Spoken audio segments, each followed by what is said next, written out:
Bonjour et bienvenue sur la chaîne de Cicaline, votre marque référence en vrais cheveux naturels vierges.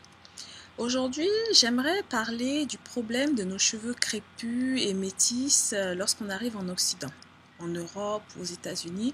Pourquoi les cheveux se mettent-ils à tomber et pourquoi ça ne pousse pas? Pourquoi c'est toujours terne, rêche, sec, cassant, alors que le cheveu crépus a beau être crépus, ça ne veut pas dire qu'il n'est pas beau, il ne peut pas être beau. Donc voilà, je vais apporter quelques éléments de réponse en fonction de mon expérience à moi. Donc le premier facteur dont je voudrais parler, c'est celui du calcaire. Ce calcaire que nous ne connaissons pas vraiment en Afrique ou dans les îles du Caraïbe ou dans le Pacifique, on vient le rencontrer ici en Europe et c'est vraiment un fléau pour les cheveux, même pour les cheveux des Européens eux-mêmes. Ça casse les cheveux en l'espace de 2 semaines, vos cheveux peuvent tomber, casser et devenir vraiment tout autre chose sur votre tête à partir du moment où vous avez commencé à les laver avec cette eau calcaire.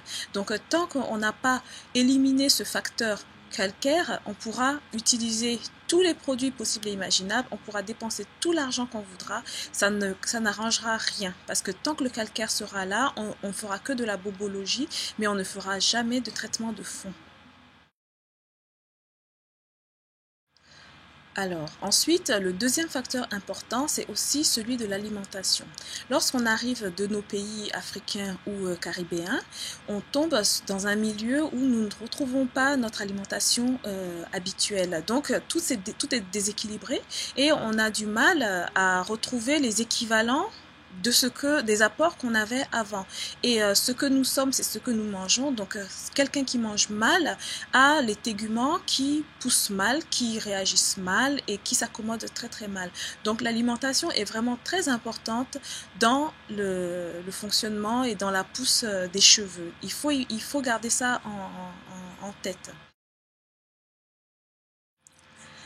Et pour ajouter une parenthèse à cette histoire d'alimentation, il faut savoir que lorsque nous faisons nos régimes sauvages ou bien les régimes à coups de tisane purgative, les Richter, les Dr Ernest et toute la plotée, là, il faut savoir que oui, on accélère en fait le transit, mais vous tirez un peu la chasse sur l'apport en glucides, en graisse, mais vous tirez aussi la chasse sur tous les nutriments dont vous ne faites pas de stock et dont votre corps a absolument besoin pour fonctionner normalement.